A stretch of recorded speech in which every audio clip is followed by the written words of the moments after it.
Hello everyone, this is BCS Buster, and welcome back to Let's Play Final Fantasy 13-2. I know it's been a while since I posted, but I was out of town last week and wasn't at my house where my PS3 is, but that's okay. I'm back now and ready to continue.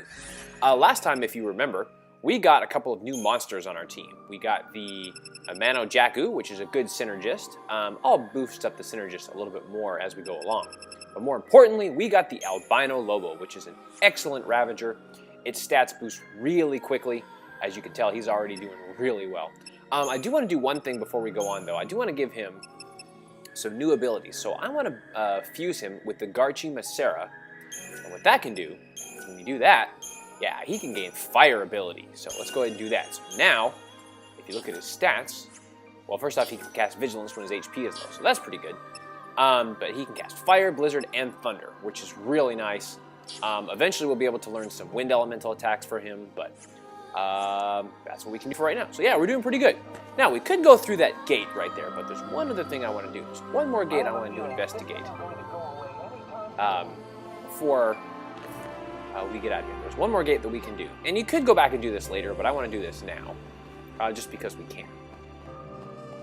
And you see there's some guys here. And I don't really feel like fighting those things. There's going to be plenty of fighting that we're going to be able to do in the near future. Trust me, BCS Universe. Trust me. Okay, let's head up here. And we can now investigate this gate here. So let's check it out. Reunion artifact? Sure. Oh, reunion. That sounds nice. Sounds very pleasant. Maybe this will be a happy gate. Lead us to a happy time. Okay, that did it. Whoa!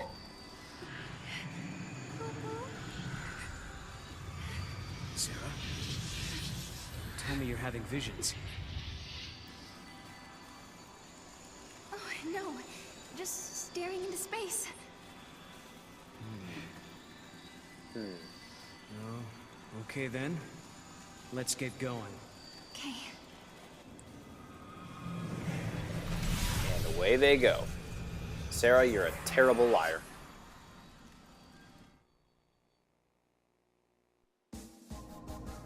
Alright.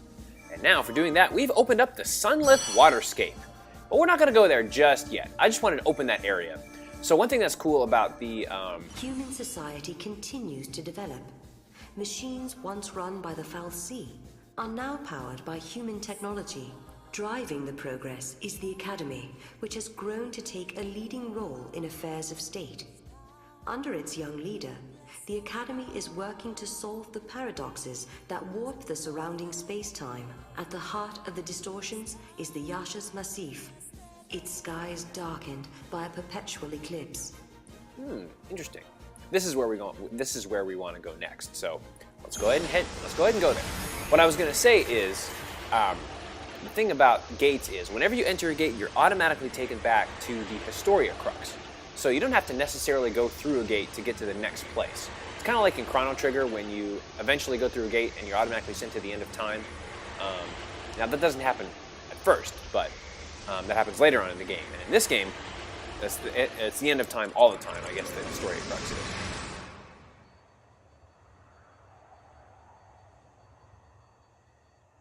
People always say, the future will be better. They believe the hardships of the present fade with the passage of time. And so we hope, waiting for a future brighter than today. But Sarah, remember this. As you walk towards a brighter tomorrow, you have to look back to your past. The path you have walked to reach the here and now will give you the courage you need to hope. Wow, sounds pretty deep. It's so dark. In ancient times, the fal'Cie devoured the light, darkness cloaked the sky, and the earth knew only night. This must be the eclipse. You know what this is? They said 500 years ago, a massive fal'Cie appeared. For a while, it blotted out the sun and turned everything dark. If that happened 500 years in your past, then this must be 200 years in my future. Right. But something's wrong. Look, the eclipse is only affecting this small area. At shouldn't be possible. Okay, so you're saying this could be a paradox? That's what I'm saying. All right. Looks like we got some more paradoxes to resolve. We appear to be 200 years into the future. Wow, This reminds big me leap of in time. stories we heard that there used to be a great city on Grand Pulse. I bet this is what these ruins are. What happened to it? No one's been able to figure that out. We were more or less locked up inside Cocoon. We never had much opportunity to learn about the world below us. Our scientists have only just begun to study the mysteries of Grand Pulse. Interesting. But anyways, we get some gil, which is always a good thing. By the way, when you start this area, you will receive the future Espier trophy, or the episode 3 trophy, if you're going through this for the first time. So there you are. Hello, are you here to observe the facility? I can answer any questions you might have. Ah, yeah, perfect. I do have some questions. Where are we? And what year is it? Wait, you can't just... What? I'm just... Yaschas Massif, 10 AF, sir. 10 AF? So nowhere near 200 years. I must say, this is the first time anyone asked me what year it was. I don't suppose you happen to be time travelers? Well... Kubo? No. Ah, yes, I almost forgot. I'm supposed to hand out this map. Take it, it's free. Oh, well, that's very convenient. And for talking to that guy, we get a map of the Yaschas Massif. Yaschas Massif. All right, let's check this place out. It doesn't look to be too big. I think we can cover this area pretty quickly. Okay, let's talk to this guy one more time. Keep your wits about you. There's no telling what kind of monsters the Paradox has let loose in here. You said the paradox. Are you talking about the eclipse? Yes, the great Fal'Cie, Fenrir, blocked out the sun. It was predicted he would appear 200 years from now. Which means... Which means his appearance now indicates some sort of time distortion, right? Interesting. Well, I really think the Fal'Cie wanted to meet this guy. The Fal'Cie arrived 200 years early to meet with a certain someone. Yes, sir, that someone is you. So this entity crossed the boundaries of time and space just to meet with me? I suppose I can't discount the possibility. Yeah, please discount it and find a sense of humor. Good job, Noel. Way to stick it to the man. Well, you may have noticed in that cutscene that there's a there's a clear sphere here. So let's use Mog's abilities, and we find another treasure, and we get a metal armband. So let's check that out. Oh, the data log's up. So let's see what's up with this. Ooh, Fenrir. I remember Fenrir from Final Fantasy VI. And I'll let you read that there if you want. I just remember in Final Fantasy VI, Fenrir cast Vanish on your party, which means he was an awesome Esper. Okay, well, we can't go that way just yet. So all we can do is head down to the right. By the way, let's see what the metal armband does. It's nothing really important. One thing about the metal armband also, along with the star pendant, is that we can't quite equip it yet because we don't have enough accessory points. And you gain accessory points by leveling up in the Crystarium. And I'll show you that when it's time for me to level up. But for right now, let's head that way. That was a big leap. All right, let's head down this way so I can explore this area. Not because there's anything down here. I don't think there is, no. But I can explore some stuff, so that's good for map completion. And map completion won't really be useful for a little while into the game, but We'll never be able to... we'll get to it eventually, BCS Universe, trust me. The sun's disappearance is no need for panic. It's our job as scientists to figure out what's behind this mystery. No, the sun disappearing, no. Why would we panic at all? I thought I was going to be assigned to a research lab. Yeah, well, you were wrong. Okay, well, let's head up this way, and there's another area that's blocked off. All right. And we have some new enemies here, the Spiranthes. And you want to try and definitely capture one of these, because this is a very useful monster. It's basically an upgrade to the medic. And we'll be fighting a lot of these throughout this area, so we'll have a lot of good chances to catch one here. Let's see if I can get one right here. Feral Lincoln, come on. Nope. Oh well. I guess he wasn't low enough in HP, but that's okay. Oh, I did get one. Okay, excellent. Very good. So let's check him out. That took much shorter than I thought it would. Now, the Spiranthes... Oops. Actually, what I should do is show you the Crystarium.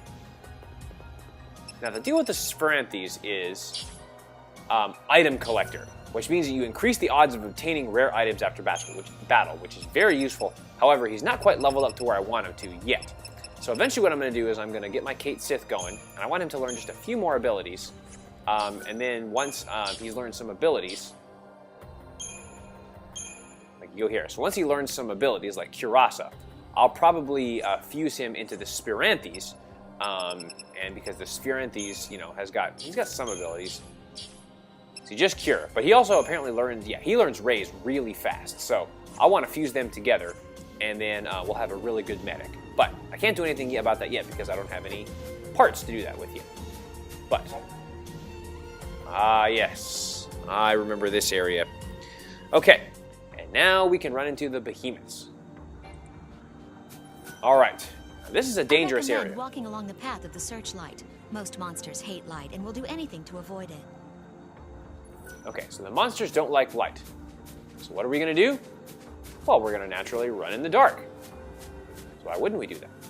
Now, if you ever need to reset, if you ever need to reset the clock, just head over to some light and just hang out, and eventually the mod clock will go away. Now, I do want to fight one of those behemoths, eventually. And what if we go here, we can get 960 gil. And now we want to go just slightly up here. I believe there's one more treasure up here. Ah, there it is. I'm probably going to have to fight a behemoth here. And I do want to fight one behemoth while I'm here. Mana slippers, very good. Okay, let me make sure that my party paradigms are good. Okay, very good. And yes, okay, we're good. Well, that's all we can do for right now. Okay, now we want to head over to the other side because there's more treasure on this side. So you can see there's something right across the way there. Again, just hang on the light. Oh, looks like I get to fight him now. Okay, fair enough. And now we get to face the Feral Behemoth. Now, first thing we want to do is go to Delta Attack because we want to get... Okay. So yeah, what we want to do is you want to get the Sentinel to try and see the Sentinel will use his provoke ability to make sure that the Feral Behemoth attacks him. And at that point, you can switch over to this combo and we'll get some healing going. And do not be afraid to use potions. Okay. Yeah, do not be afraid to use potions or anything like that. Jeez. Yeah, don't be afraid to use potions or anything like that to keep your HP up. And having the albino Lobo will be very helpful. Oh, looks like Sarah might die. Dang it. Okay. Well, unfortunately, we have lots of Phoenix Downs and stuff, so we're okay. Okay, so don't be afraid to switch it up a little bit. Yeah, if you want to do it that way, you can.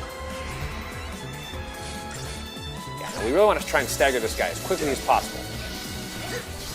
And we now have Protect on him, so, you know, one thing that's cool about the Phoenix Down is it also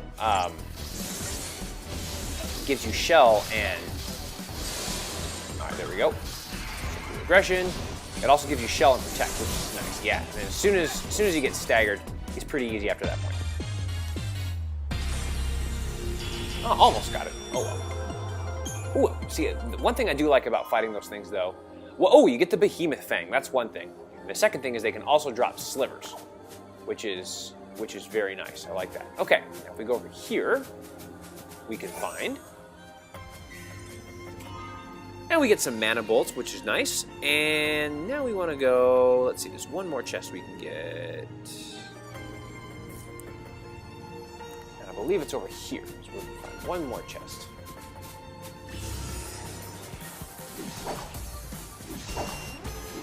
The other thing about this is... Yeah, one thing I was going to say about the behemoths is that the mod clock goes really quickly with them. So And we get a tablet of Padra, and we'll go over that more a little later. But yeah, the mod clock goes really quickly with them. So if you see one, they're going to attack you pretty much instantly. So I'll try and make it to the light, make it to the light, make it to the light. Okay, good. See, the mod clock reverses when you get to the light. So that's going to be pretty helpful. Okay. Now we'll go over here, and now we have Chocolina. The scientists are so passionate about their work. They're working just as hard as ever, even in the dark. Speaking of passionate, I'm the most passionate person I know when it comes to making a living.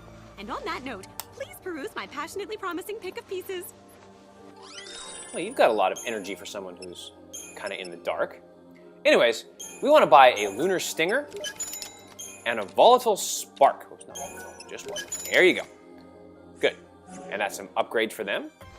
I know it's a little dark in here, but I paid my electric bill, I swear. Yeah, so that's some upgraded weapons for Noel and Sarah, so let's upgrade them. There you go. And very good. Okay, so let's talk to Chocolina one more time. And we A want to little sell our old darkness weapons. can't stop me. I light up the room with my luminous character. Yes. Yes, you do.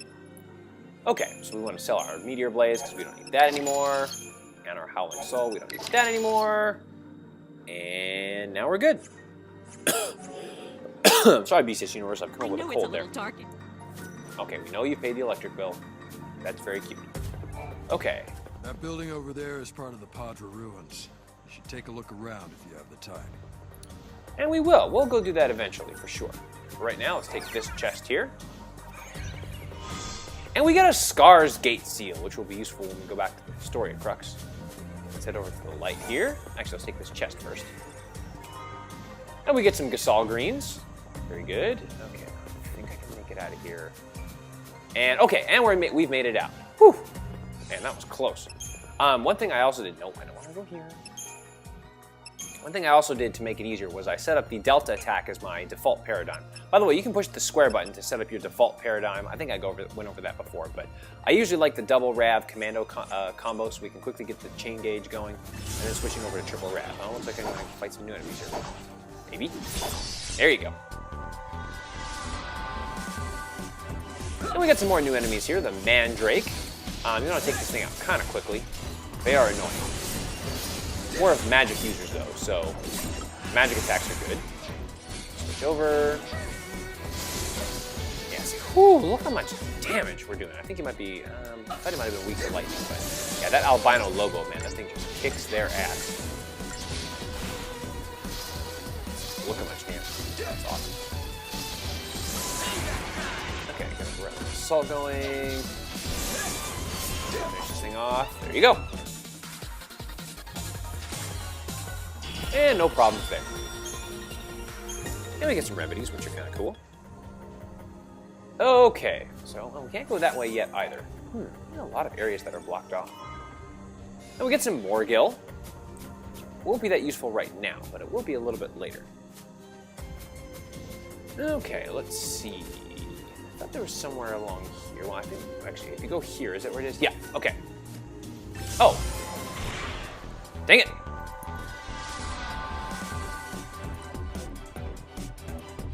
And we have some more new enemies here, but I'm going to retry because I want to get a preemptive strike on them. No, looks like that isn't going to happen. Oh, well, screw it. Okay, we do have some new enemies here. We have the Gundaigas and the I believe it was Gohanus or something. Now, watch out for these Delirious stance because it gives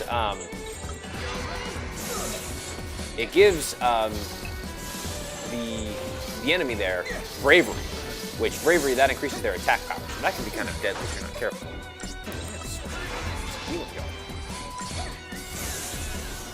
Go for this. I probably won't get 5-star rating on this just because they keep jumping me. Here. Yeah, but other than that, these are pretty straightforward enemies. One other thing I also say, if you push the R1 button, you can kind of get some more information about them. So, kind of what their HP is, and their weaknesses and stuff like that. And the more and more you defeat them, the more you learn about them. It looks like I'm going to get a crystal from now. If they turn white at the end, you're probably going to get a crystal from them. So, not that I'm really going to use that crystal, but it's there if you want. Okay. This guy off. Good. Good job, Albano Lobo. Yeah, see, we got the Gungagus. Gunhagus, maybe something? I don't know. Okay, now once you go to this area, you can actually talk to your other NPC. Why did the eclipse happen over the ruins? There must be a reason for it to have occurred in this particular place. Why is the eclipse opening happening here? They must be bored. Oh, the Fal'Cie was feeling bored. It was like, I think I'll try making just this part dark and see how it looks. Or something like that. Oh, the Fal'Cie was bored. It's a cute idea, but I kind of doubt it. There seems Always to the be a comedian, rift these two. between the ones who stayed on Cocoon and the ones who moved to Pulse. Well, anyways, if you go here, on the top of this ledge, you can get a pearl necklace. Let's check that out, see what that does. I don't think it's anything that I really care about. Yeah, it just resists Imperil, which we'll go over Imperil a little bit later. This area is closed off because of the powerful paradox effect. We don't know much yet, but we do know it's dangerous. Man, I can handle it. I can beat anybody. All right. Now let's head up this way. All right, one more enemy. Maybe? There you go. Those things are much easier to deal with on a preemptive strike, so. Okay. Well, we're here, and here's Chocolina. She has the same inventory. And there's the Padra Ruins. But what awaits us in the Padra Ruins? And will we be able to find some new hope for the future? You're going to have to wait till next time to find out. Till then, this is BCS Buster signing off. Don't forget to like me on Facebook, follow me on Twitter at BCS Buster LP, check out the donations page, and as always, take care.